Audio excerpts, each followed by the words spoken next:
conseils pour que les hommes durent dans un foyer. Vous voyez comment ça vous fait bizarre? Parce qu'on est tellement habitué, quand il s'agit de foyer, à parler aux femmes. 3 conseils, comment retenir son homme. 7 manières de le séduire. Mais on parle rarement aux hommes. Le foyer, il est fait à 2. Souvent, on a l'impression que le foyer, c'est un privilège qui est fait aux femmes. Bon, les femmes aussi, elles aiment tellement le foyer, que finalement, quand on les marie, on a l'impression que c'est elles celui qui en bénéficie. Le foyer est bénéfique pour tout le monde. Et dans cette vidéo, j'ai envie de partager des conseils avec les hommes. Comment faire pour durer dans son foyer là? Je vais vous expliquer. Bagnon, assieds-toi. Conseil numéro 1. Un homme qui veut durer dans un foyer se bat contre la colère, il n'est pas colérique. C'est quelqu'un qui ne s'emporte pas, qui maîtrise ses émotions. Il n'est pas nerveux. Parce que si tu es quelqu'un de nerveux, avec une femme qui a beaucoup de caprices, avec une femme qui a beaucoup d'émotions en elle, le foyer ne peut pas durer. Conseil numéro 2. Pour être un homme qui dure dans le foyer, tu dois pas avoir une bonne mémoire. C'est-à-dire, tu dois pas prendre ton temps pour retenir tout ce qui se passe. Les moindres détails. Voilà ce qu'elle m'a dit. Voilà comment elle m'a parlé. Voilà tel comportement elle a eu. Et puis tu retiens tout en toi. Tu vas pas durer dans le foyer. Conseil numéro 3. Si tu veux durer dans le foyer, tu peux pas traiter ta femme selon ton égal. Bon, comme il m'a fait ça, moi, il lui fait ça. Tu dois pas être quelqu'un qui rend ce qu'on lui fait. Et qui essaie de se comporter en s'adaptant sur ce que sa femme ou sa copine lui fait. Maintenant, je veux bien rentrer dans les détails pour expliquer certaines choses aux hommes. Vous savez, très souvent, on entend dire, ah, mais les femmes, elles aiment pas les femmes aiment pas elles aiment pas Les femmes, on ne les comprend pas, elles ont des attitudes. Personne ne les comprend. Elles sont trop bizarres, les femmes là sont possédées. Écoutez, vous savez, si on veut comprendre les femmes, on aura du mal à les comprendre parce qu'elles-mêmes ne se comprennent pas. Dans une femme qui vit avec vous, il y a plusieurs femmes, selon les cycles et selon les saisons. Et vous savez, les cycles connaissent des fluctuations qu'elles-mêmes ne maîtrisent pas. Une femme peut être empalable quand elle seule, toute seule dans son coin. Et très souvent, c'est toi, l'homme qui est à côté, qui prend des réactions perdues ou bien des balles perdues. Cadeau. C'est ce qui se passe. Une femme peut être empalable avec ses pensées. Elle peut être empalable avec ses émotions. Elle peut être empalable avec ses hormones. Elle peut être empalable avec ses moods. Elle peut être empalable elle seule.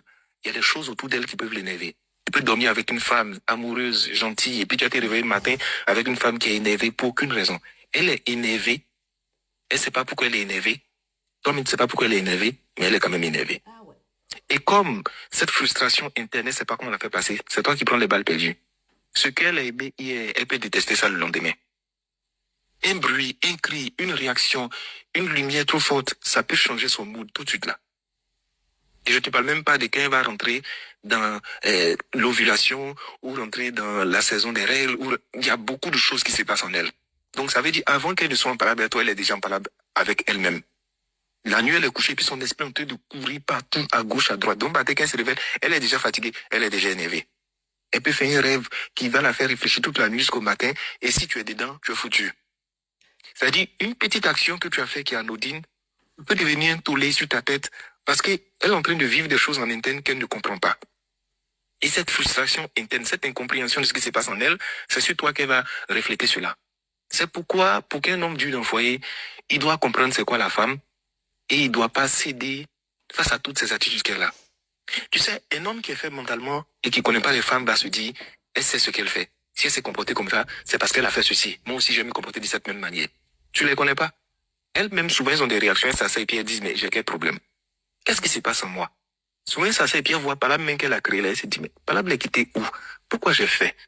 Mais là, je n'ai pas raison, mais elle a fini de faire. Et c'est qu'elle a fini de faire, elle se laisse s'asseoir et puis elle tire les leçons. Il y a beaucoup de femmes qui ont fini de gâter les foyers comme ça. Dans des erreurs simples, dans une prise de parole où elles ont dit des choses qu'elles ne pensaient pas, beaucoup de méchanceté. Et puis après, ça s'est et puis elle regrette. C'est pourquoi souvent, quand tu la vois, elle est dans son mood qui est bizarre, tu as 2 attitudes. Soit, si tu sais que tu es assez doux pour pouvoir prendre ça sur toi, gérer, la mettre en confiance, reste. Si tu sais que tu peux pas faire ça, faut quitter là. Et le conseil donne à beaucoup d'hommes, quitter là, quand elle commence à avoir des réactions, des attitudes où elle parle seule, elle est énervée. Laissez-la tranquille, occupez-vous à autre chose. Vous pourrez revenir dans 3 ou 4 et puis elle a changé d'attitude. Et quand elles sont confuses, qu'elles ont honte, elles viennent maintenant, tu as mangé, je peux faire quoi pour toi? Elles se mettent à ta disposition. Parce qu'elles sont ridicules, elles ont honte, elles sont confuses. Et si ce détail-là, tu n'as pas compris, mais vous allez tous entrer une fois par l'âme. C'est pourquoi ne la traite pas comme ton égal. Elle a déjà des problèmes à elle à son niveau.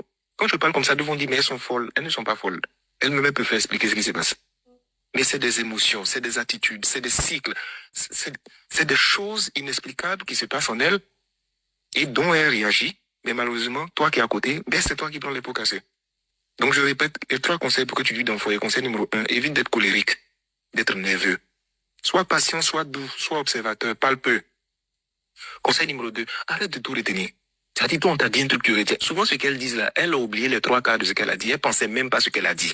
Elle a dit sur le fait de ses émotions, de sa colère, de ses hormones et de ses pulsions. Et qu'elle a fini de dire, elle constate les dégâts maintenant. Si toi, tu as pris ça pour garder au fond de toi, tu peux tomber sur une femme qui t'aime énormément. Et puis, à cause de certaines gaffes comme ça là, vous allez arrêter la relation.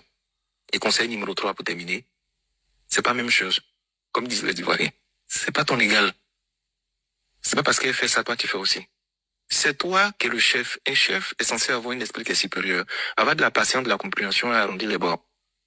Régler le conflit, c'est ça le rôle du chef. Si un chef boude plus que l'autre, il n'est plus chef. Si un chef est très émotif, très nerveux, qui crie constamment, ce n'est pas un chef, il fait plus peur aux gens, on ne le respecte plus. Bon, chacun va tirer ses leçons de ce qu'il a dit. Mais les femmes elles-mêmes là, venez témoigner en bas que ce qu'il a dit c'est vrai. Et puis les hommes là, prenez-en de la graine. C'est comme ça qu'on fait pour délire dans le foyer. Amen.